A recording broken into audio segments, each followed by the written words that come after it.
Okay, so we're going to start talking about early industrial uh, development in the United States of America, late 1790s through 1820, 1830-ish.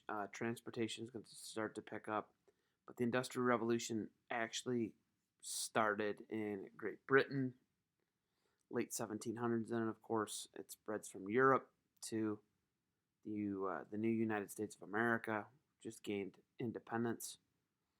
Um, you're going to start to see small textile mills that are going to pop up. Now, folks, in early industry, we had no electrical power. We didn't have engines, combustible engines yet. So, what ran everything was water power. So, all factories were located next to moving water. Your school is called Riverside because your school is next to a river that has current. Rivers and streams and creeks are what ran all of the machinery and mill wheel. Okay, so this starts to really uh, ramp up.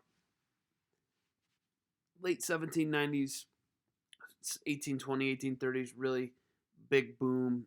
Cities start to grow, and factories represent a huge break in tradition. We go from being an agricultural society and we switch over to being an industrial society in under 100 years. Obviously, we don't like change. So, Samuel Slater's mill. So, like I said, a paddle wheel is what is going to uh, run and power everything. Running water, rushing water, current is what's going to run everything. Okay. Samuel Slater came up with Slater's mill, stole the designs from British textile mills, and that's how it spreads to the United States of America from Great Britain.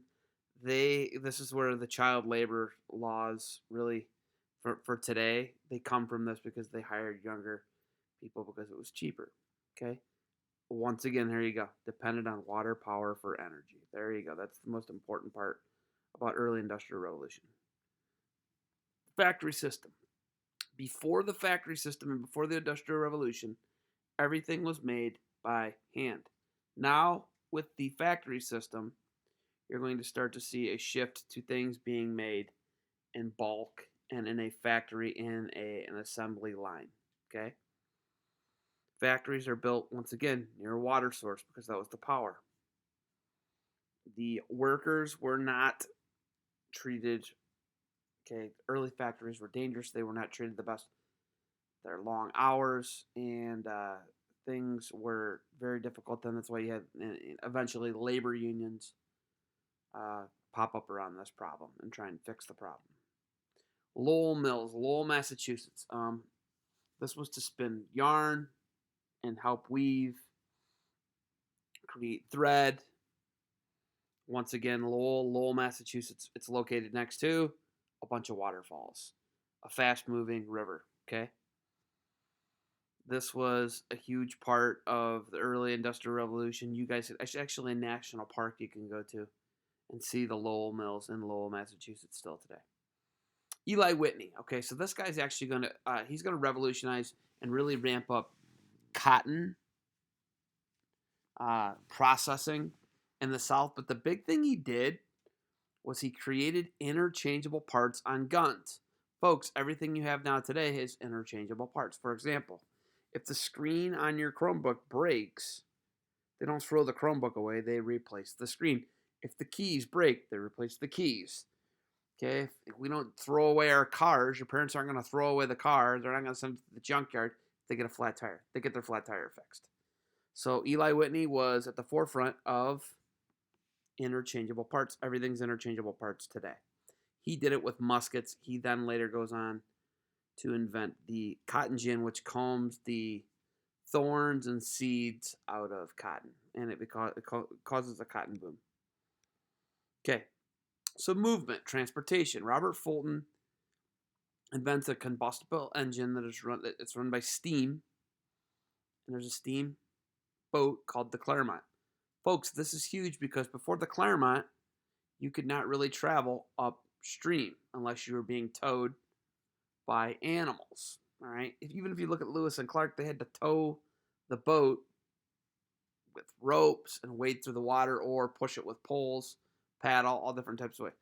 Now, after Robert Fulton, you can now travel upstream via steamboat. Morse is going to invent the telegraph with Morse code.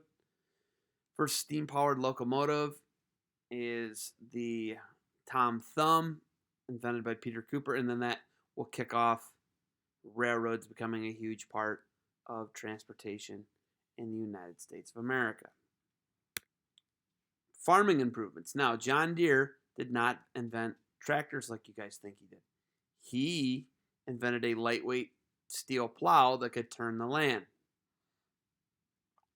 Okay, he invented this in Moline, Illinois. You can still actually go into Moline, Illinois and see where they make the John Deere tractors now. But he made a plow before he ever started trying to produce any type of tractors, right? So it was plows to turn the land and cultivate. Cyrus McCormick, he invents a threshing machine. It separates the kernels of wheat from the husks. It makes it easier to process and chop wheat so that you can process it and make it into food. All right. We do not have a quiz today. Let's just talk about the quiz real quick. Last week's quiz, I have 15 students from all my classes total who missed it. Even if you take the quiz late, I'm still going to give you credit for it. I need to do a review video this week. We will have the review video this week before the quiz. You'll watch it on Friday and take the quiz Friday. So if you turn the quiz in this week, I'm going to give everybody full credit who turns the quiz in. Whether you get the answers correct or not, just do the quiz. We need to gauge how this is going to work. I'm learning, you're learning. We need to get the online forms and how to figure out the Google forms and the quizzes. So do your quizzes, turn them in. We'll get everything taken care of. Turn this week's quiz in, even if it's late. And if you don't have access to it, shoot me an email. I will get the quiz to you. All right, over and out. Enjoy. This is your Monday, Tuesday. Enjoy your week. Shoot me emails if you got questions. We'll get those quizzes taken care of. Another quiz coming this Friday on Industrial Revolution and westward expansion and transportation. All right. Innovation, what makes America what it is today. Industrialization, factories, that type of stuff. Have a good week, folks.